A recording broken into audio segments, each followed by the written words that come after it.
educational video entitled Civil Engineering Crash Course Engineering Number 2.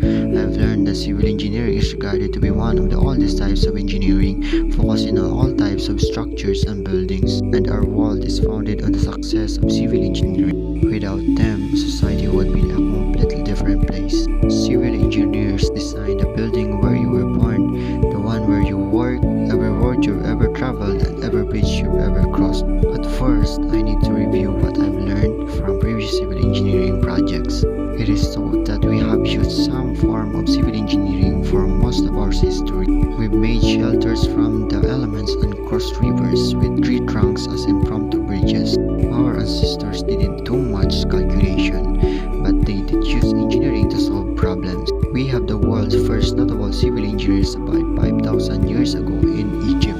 This is where I recognize Imhotep. He is the planner of the first Egyptian pyramid, a government official, a sage, as well as the Egyptian god of medicine. That's why he obtained the title of being the chief of works, or what we call an engineer. He also helped oversee by building the step pyramid of Saqqara, constructed in the 27th century BCE. The next topic that I've learned is about the first two fields of civil engineering that come up together. The first one is the structural engineering. It focuses more on the design and framework of the structure. The second one is the construction engineering. It is more involved with actual building of structure. These two fields were very important that will be needed from the next step. A public water supply. It is a public or private water system that provides water to at least 25 people or has a minimum of 15 service connection. We can have some example in Mesopotamia around the year 691 BCE. This is where the aqueduct of Jerwan, one of the world's first notable public water works, was built by Assyrian engineer. Having water will be crucial to our city, and having more modern aqueduct system of pipes and tunnels to carry water to our homes and buildings.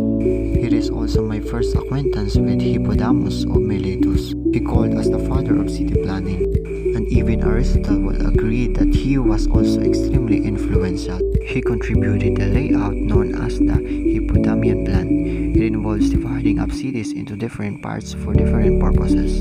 So it is a great lesson not just for me but for all of us that planning is very important in building a city. The next topic that I've learned is about the third fields of civil engineering, the transportation.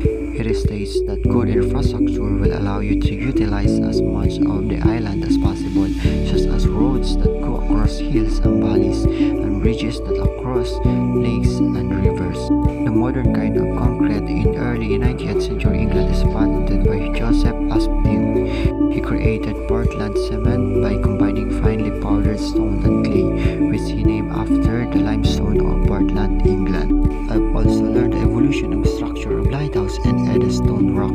The Eddystone Lighthouse at England, Eddystone Rock, in the late 7th century was first built by Henry Weston Lee. It was an octagon made of wood, but it was destroyed by a storm. The second lighthouse was also made from wood and lasted for around 50 years. It became apparent that wood wouldn't work for this lighthouse until John Smeaton came in, the first to label himself a civil engineer. He built his lighthouse in 1756 made from hydraulic lime, a type of concrete that sets underwater. His lighthouse lasted for more than 120 years until 1877. Smeaton's accomplishment in overcoming this obstacle paved the way for the use of cement and concrete in the structural building. The last topic that I've learned is about sanitation. It has been used since ancient times, but a more modern form of environmental engineering began with Sir Joseph William Bazalgette designed a sewer network for central London. His network treated the city's cholera epidemic by purifying the water and cleaning the filthy Thames. As a result, the concept of constructing a city from scratch demonstrates how many problems arise and how various types of civil engineering might address them. Overall, the educational video taught me a lot about civil engineering, such as structural and construction engineering, city planning, transportation, and sanitation.